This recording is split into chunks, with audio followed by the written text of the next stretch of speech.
What is up, everybody?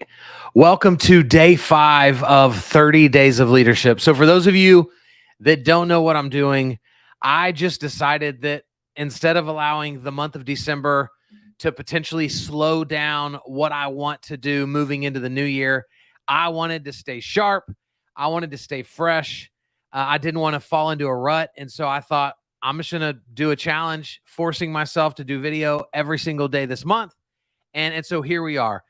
Day 1, I did it live. Day 2, 3, and 4, I did pre-recorded, where I just recorded it and then put it up as Reels and TikTok. And then now here we are, day 5, back to live again. And I am not loving this, if I'm just being honest. Right? Like, I'm tired. It's December. We go to Disney in like 9 days. Not excited about having to record a video every day while we're at Disney World. But is powerful. And I believe a lot of opportunity is going to come out of this for me because of my willingness to show up when other people may be taking a break or just recovering for the new year. So day 5, here's the leadership quote for day 5. It's from good old Oprah. If you look at what you have in life, you'll always have more. If you look at what you don't have in life, you'll never have enough. I love this quote. I love this perspective because I think all of us, we are born with what I would call a sin nature. And so we are born to be selfish. We are born to think about ourselves first. Like, it is innate in us. We don't have to teach children how to lie. We don't have to teach children how to be selfish. We're just naturally good at that. It's our sin nature is the way that I see it.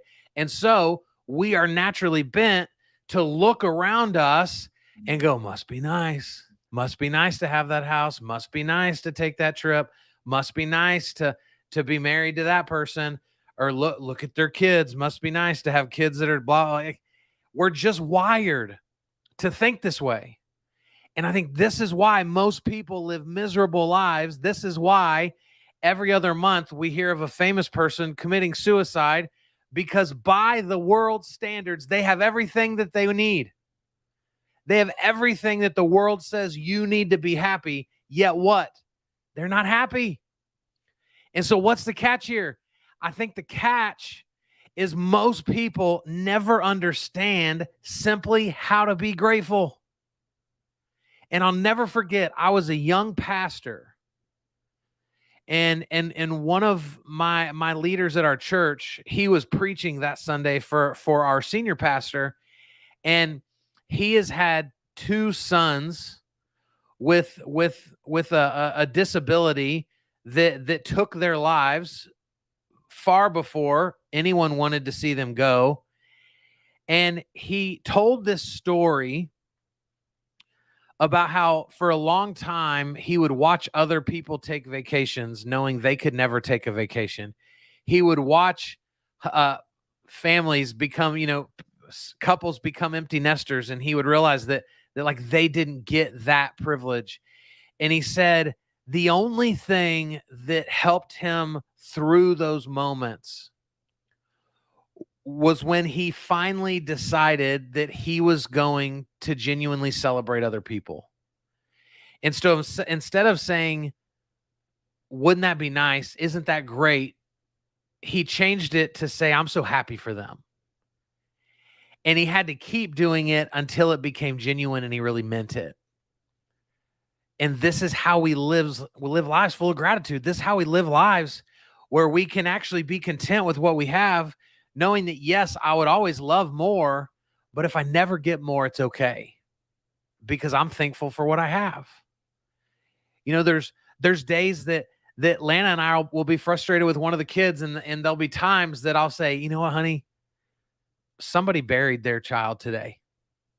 Like, somebody will never see, some mom, some dad will never see their child again.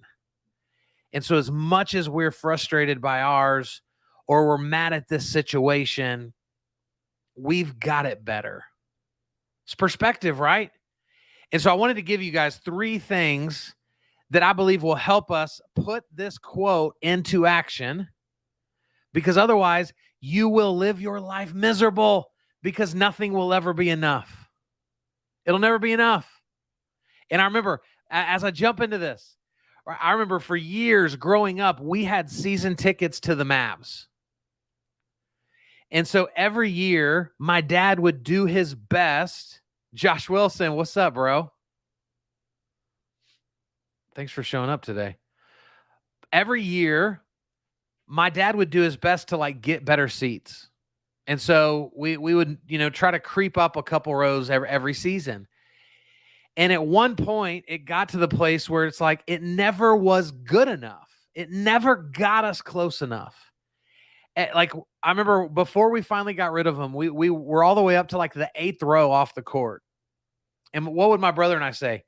God, man, I wonder what it would be like to be on the 4th row, to be on the 3rd row, to be on the 1st. It was never just enough. And that's a miserable way to live our lives. And so how do we fix this?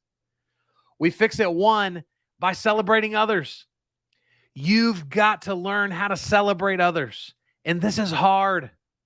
This is hard. I watch people get speaking gigs. That's what I do for a living.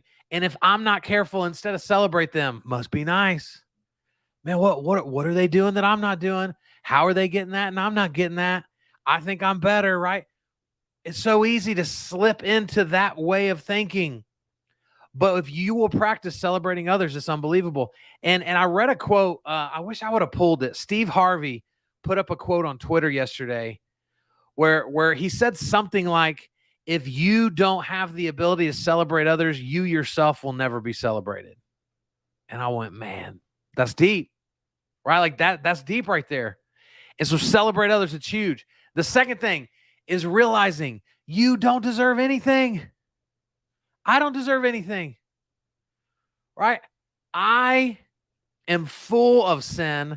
I make mistakes. I mess up. I choose to be lazy at times. I don't think the things I should think. And so for me to sit around and go, man, I deserve that. It is such bull. You don't deserve anything.